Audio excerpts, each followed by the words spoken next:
but the guy who's led the way, one of the two guys, is not only Brunson, it's also Julius for the volume that he takes. And like I said earlier, he's shooting 27% after the last game against the Celtics.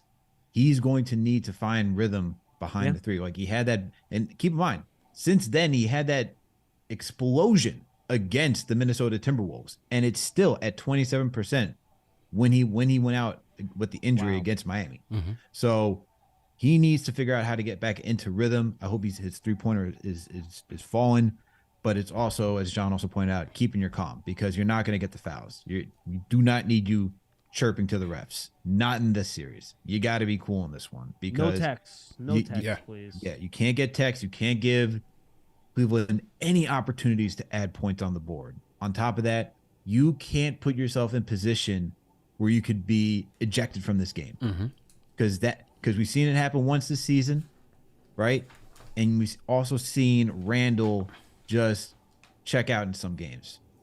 So he's gonna have to figure out how to take that aggression, if he's not getting the calls and he's getting frustrated, channel it and throw it against Evan Mobley, because make Mobley like have to foul you and get those calls. Yeah. Right. That's how he's got to translate or transfer that energy. So those are the two things I'm looking for from Julius. For me, this is one of those series where he doesn't even have to go, even his season average from a points per game standpoint. He can be physical. He can play fast. He can focus on playing defense. It's going to be an interesting matchup because, when I look at the last two seasons against this Mobley, Jared Allen duo, look at some of these games from the 3-point line. 1 of 5, 2 of 7, 0 of 3, 1 of 7.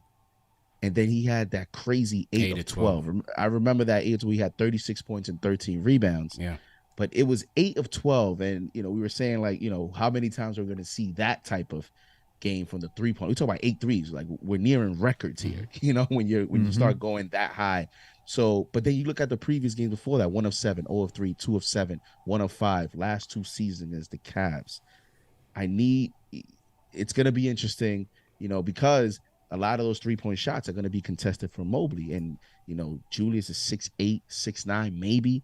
And Mobley has length and he has long wingspan. He's going to be able to alter some of those shots, contest it at the highest point. I'm looking Randle to shoot maybe 7 threes max on these matchups, unless obviously he's hot. But I need him to play physical, and I need him to not go off on these refs, stay focused, because he's one of those players that we know if he unravels, it's from what he's proven so far, when he gets unraveled, he's not like these other elite superstars that when the refs test them, the game tested them, adversity hits, they elevate to another level. It seems like Randle goes the other way. Yeah. You know what I mean? Melts, implodes, man. You see these other players like, okay, you're not going to make calls? Fine. Watch this. And they take it personal. Or if it's another player going at them, they take it personal. Randle seems to go the other way when these things happen. That's what he's proven so far. Hopefully it changes in the playoffs, but I'm going by recent history. So I need him to be composed, poised, be physical, don't take too many threes, and just go game by game. Alex referenced the Mighty Ducks. I'll reference White Man Can't Jump. In the 2-on-2 tournament at the end, Billy Hoyle, Sidney Dean pulls him aside. What are you doing? He goes, well, I'm pissing you off. Why? Because you play better when you're pissed off.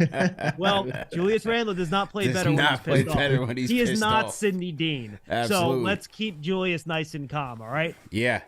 and one last thing too, CP. It's interesting, very interesting how since that Julius thing, look around the NBA. Everybody's fighting now. Oh, there's powder kegs all over the place, man.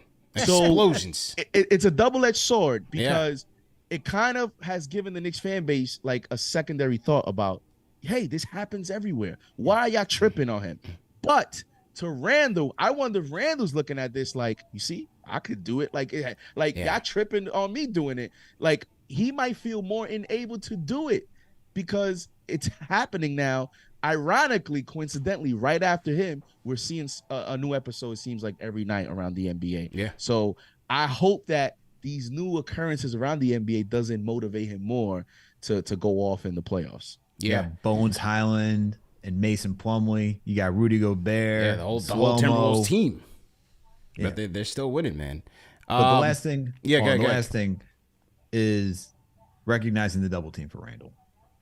Huge. Yeah. That is going to be key. He's been better this season, but they're going to try to throw him off his game, especially with that ankle.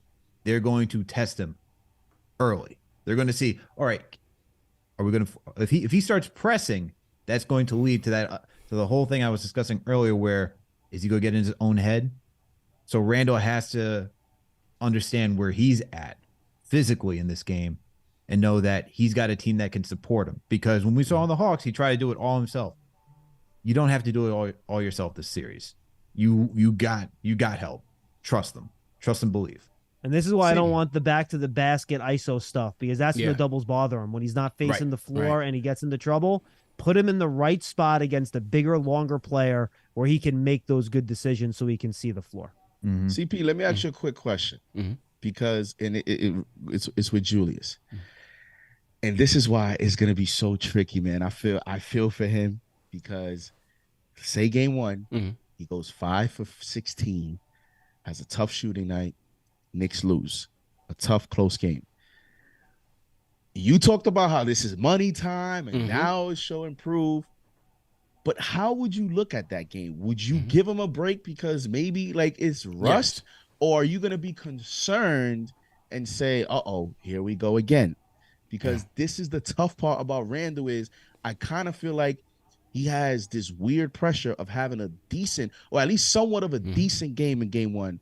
Because if he has a tough game one, game two, that pressure on him mentally is going to be immense. Because one, the Knicks are going to be down 0-1 in this scenario. And the Knicks will need you to play game two. But now it's like you've had one game under your belt. The ankle's no longer, like, it's just in New York. You know how it goes, man. These people, they're not going to think about that ankle stuff, especially if on TV, if he looks like he's good. No. If he looks like he's good, people are not going to think, well, you're rusty. No. They're going to think about that Hawks series. Yeah. How would you look at it if he struggles in game one? Both. I'm going to give him a bye because he's rusty and he hasn't played in a long time. But all we have to go off of is the last playoffs, right? So you're also going to be thinking like, is it too big for him? Is he struggling? Is he going to struggle for the rest of the series? But you have to stick with him. You have to go to him. I actually think Julius needs a good series for this team to win, because I think the Cavs are really going to try to take Jalen Brunson out of this thing. And if Okoro plays, you watch that game in MSG when they played, Brunson didn't get going until late in the fourth when he had Donovan Mitchell on him. When Okoro was guarding him, he made it tough for him. And then when he was even able to get into the paint, then you had Allen and Mobley over him. So a lot of those mid-range shots, a lot of those teardrops, they were a lot tougher for him to get through. And I think the Cavs are really going to try to take the ball out of his hands. And I just don't know if I can trust Grimes to make a play, or can I trust RJ to make a play. So it's going to be on Julius to deliver if Brunson is taken out of it. So as you guys said, I need him to play physical. We'll see how he can move on his ankle, because if he's able to attack the basket and try to draw Allen and Mobley into some foul trouble or beat them up on the boards, I think that will certainly help. And he definitely has to be efficient from three, man, because if it's not him, it's going to be a lot harder to get easier points if they can't space the floor. So I think Julius's role is going to be critical here.